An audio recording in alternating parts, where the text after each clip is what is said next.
je voudrais vous parler aujourd'hui d'un sujet qui revient souvent dans mes coachings et qui est tellement courant que moi aussi, c'est vrai que c'est une question que je me suis déjà beaucoup posée et que je me pose encore. C'est comment est-ce qu'on peut prendre du temps pour soi sans culpabiliser et sans avoir l'impression de priver les autres. Souvent, en fait, quand on veut prendre du temps pour soi ou faire des choses qui nous semblent importantes ou des choses qui nous tiennent à cœur, on a peur de décevoir les autres, on a peur que les autres aient besoin de nous, ou on ne veut pas les priver de notre temps, de notre présence, et on fait des choses parfois pour les autres en s'oubliant nous-mêmes. Et ça paraît du coup un peu lourd, et alors même que c'est des choses qu'on a envie de faire, que c'est des personnes qu'on apprécie, des personnes qu'on aime, du coup on ne s'autorise pas à penser à nous d'abord. C'est d'ailleurs parfois pas que le cas pour des gens qu'on apprécie, enfin bien sûr qu'on apprécie, mais ça peut être pour des gens très proches comme des gens, des amis, des membres de la famille, mais ça peut aussi être pour des personnes beaucoup moins proches comme des collègues ou même comme des gens qu'on connaît pas bien finalement et des relations sociales, on va dire, qu'on rencontre, mais qui sont finalement même pas aussi importants que nous, on est important pour nous. Alors au contraire, prendre du temps pour nous, c'est super important et c'est même indispensable, c'est même nécessaire.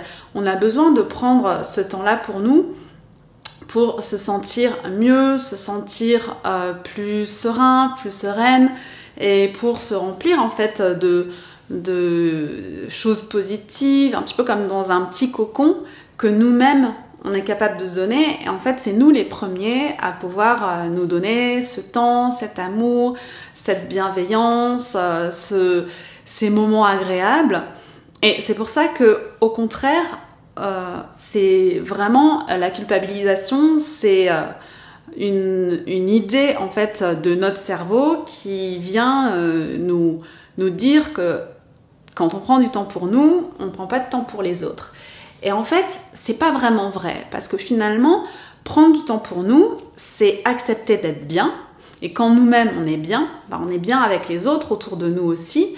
On rayonne en fait notre bien-être, on rayonne notre joie, on rayonne la légèreté. Alors que si on fait beaucoup de choses pour les autres, mais que nous-mêmes on s'éteint petit à petit et que on a l'impression de oui, mais j'ai jamais de temps pour moi, je fais toujours pour les autres, ça fait plaisir, et moi alors? Et finalement on s'oublie. Alors c'est pas forcément des choses qu'on se formule, mais c'est des choses qui sont là intérieurement et on les sent. Donc c'est vraiment important de faire des choses pour nous déjà, pour être capable ensuite de faire des choses pour les autres et de les faire dans une énergie d'amour, dans une énergie de don, de joie. Et à ce moment-là, on n'est pas non plus dans l'attente que les autres fassent des choses en retour. Avec tout ce que je fais pour lui ou pour elle, franchement, il pourrait quand même... Mais si l'autre, en fait, c'est comme quand on donne un cadeau. Quand on donne un cadeau, on le donne. Et c'est pas avec l'idée, ou en tout cas dans l'idéal, c'est pas avec l'idée de recevoir quelque chose en retour. Si on reçoit, c'est super, on est content, ça nous fait plaisir.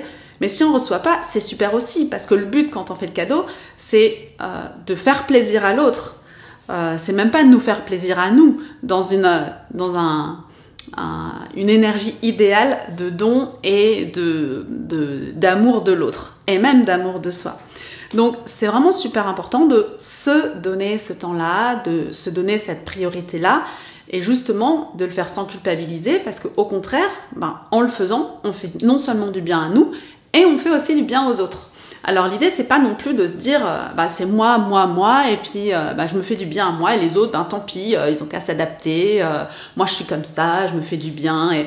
Non, parce que là, on se coupe aussi de l'autre. Non seulement on se coupe de soi, parce qu'on est dans notre petit monde, dans notre cerveau, et on a l'impression qu'il n'y a plus que nous dans notre monde égocentrique, mais on se coupe aussi de l'autre, parce qu'on n'est plus en lien avec l'autre pour savoir de quoi il a besoin, et est-ce que je suis capable de l'aider pour lui apporter ce dont il a besoin, ou pas. Il y a certains moments où on est capable, parce que justement, on s'est rempli, on a d'énergie, on a du temps, on s'est accordé du temps, on s'est fait du bien et on peut aider les autres. Et il y a des moments où c'est pas possible parce que soi-même, on a d'abord besoin de se recharger, d'abord besoin de prendre soin de nous avant de pouvoir donner aux autres. Donc c'est vraiment un équilibre à trouver.